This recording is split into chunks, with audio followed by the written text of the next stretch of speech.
What if the very place meant to keep you safe, your own college campus, became the stage for your worst nightmare? What if every cry for help was ignored until it was too late? This is the heartbreaking story of Lauren McCluskey, a gifted athlete, a beloved daughter, and a young woman with her entire future ahead of her, only to have it stolen by someone she once trusted. It is a story not just about one man's obsession, but about failures in a system that should have protected her. This is the tragic case of Lauren McCluskey. Lauren Jennifer McCluskey was born on February 12, 1997, in Pullman, Washington. From childhood, she had an undeniable energy, driven, hardworking, and bursting with kindness. Her parents, Jill and Matt, encouraged her talents, but it was her own determination that set her apart. Lauren discovered her love for track and field at a young age. She was quick, disciplined, and fearless. Through middle school and high school, she became one of the best athletes in her region, specializing in the high jump. By the time she entered college, her records had already made her a star. But Lauren wasn't only an athlete. She was an honors student at the University of Utah, studying communication. Friends described her as smart, compassionate, and always smiling. She juggled training, classes, and social life with ease. To those around her, she seemed unstoppable. Yet beneath that success, Lauren was just like any other 21-year-old, excited for the future, ready to love, and hoping to build a life filled with happiness. In early September 2018, Lauren met a man who introduced himself as Sean Fields, or at least that's what he claimed his name was. He told her he was 28 years old and worked as a tech professional. He appeared charming, mature, and confident. Lauren was cautious but curious. She had been busy with training and academics, and having someone older take an interest in her felt exciting. She began dating him, sharing with her friends that he seemed thoughtful and supportive. But almost immediately, there were red flags. This man was not Sean Fields.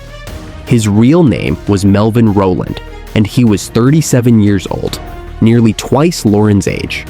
Even more disturbing, he was a registered sex offender who had spent nearly a decade in prison for attempted forcible sexual abuse of a minor. Lauren, kind-hearted and trusting, had no idea. As the weeks passed, Lauren began noticing inconsistencies in Rowland's behavior. He avoided meeting her friends, constantly controlled their interactions, and grew jealous easily. His stories about his job and background didn't quite add up, leaving Lauren increasingly uneasy. Then, one night in mid-October, Lauren discovered the truth. A simple search revealed his real name, his criminal record, and his history as a sex offender who had spent years behind bars. She was horrified. This wasn't just a case of lies. It was a calculated deception designed to lure her in. Lauren immediately ended the relationship, determined to cut ties completely.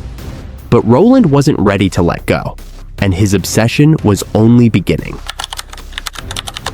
After Lauren broke things off, Rowland's behavior spiraled into obsession.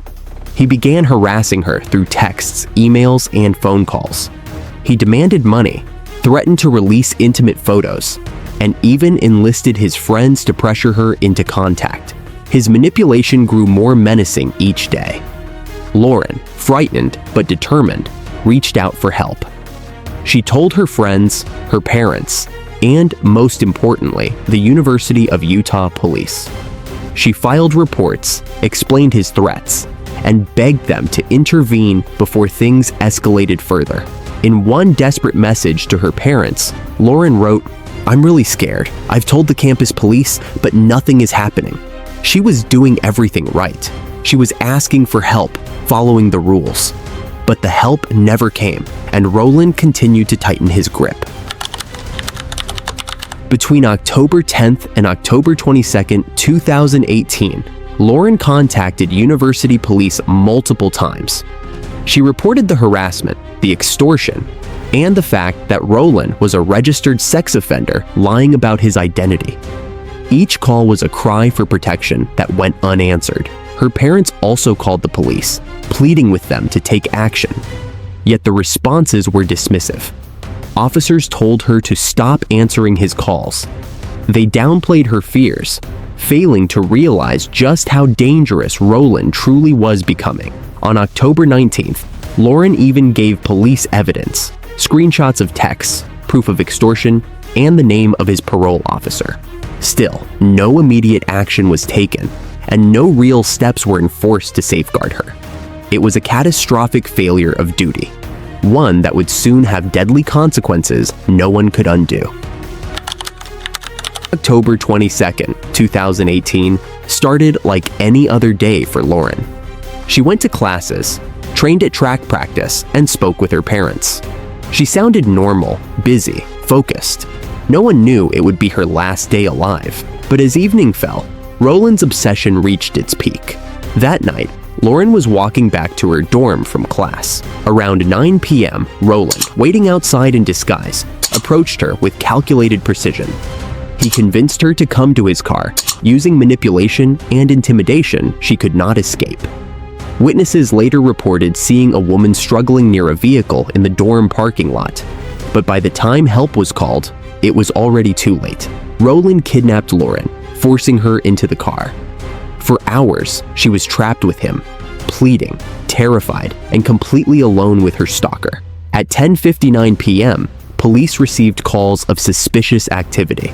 But by the time they arrived, Lauren was gone. She had been shot and killed by Rowland inside the car.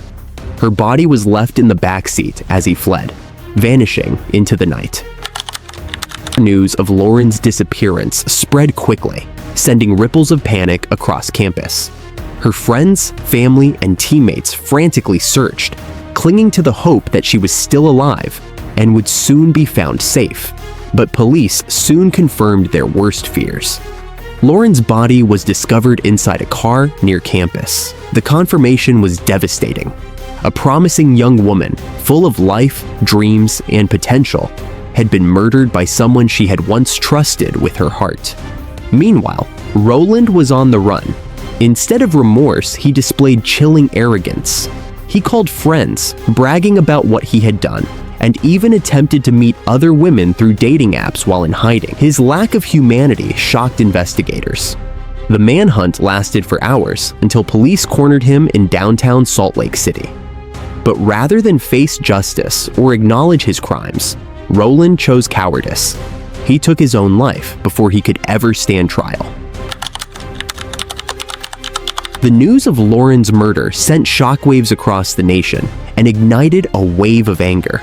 Students at the University of Utah organized protests, holding vigils and demanding answers from the institution meant to keep them safe. How could a registered sex offender manipulate his way into a relationship with a student? And, more importantly, how could repeated warnings, backed by evidence, go ignored until it was far too late? An independent review later revealed alarming failures within campus police. Officers had overlooked critical evidence, ignored protocols, and failed to recognize the seriousness of Lauren's reports. Shockingly, her case was never even properly investigated before her death. Her parents, Jill and Matt, were devastated beyond words, but they refused to let Lauren's story fade into silence. Instead, they began speaking out, determined that no other family should have to endure the same unbearable loss. Lauren's parents transformed their grief into determination. They sued the University of Utah, arguing that their daughter's death was not just tragic, but preventable. The lawsuit forced uncomfortable truths into the open, showing just how many red flags had been ignored. In 2020, the university settled, issuing a rare public admission they had failed Lauren. While it was a moment of accountability for her parents, no amount of money or formal apologies could bring back the daughter they loved. Their fight didn't stop there. Jill and Matt became advocates, pushing for stronger protections for stalking victims, mandatory reforms in campus safety procedures, and better training for campus police. Their mission was clear: ensure that no student in the future would ever be ignored the way Lauren had been. Lauren McCluskey's story is not only about tragedy, it's also about who she was. Friends describe her as vibrant, funny, and determined. She loved animals, had a passion for track, and dreamed of building a career that would make her proud. Her teammates honor her at every meet. Scholarships have been established in her name.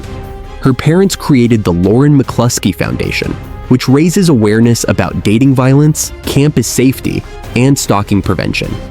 Her mother, Jill, has said, "Lauren did everything right. She asked for help. She told the truth. And still, the system failed her."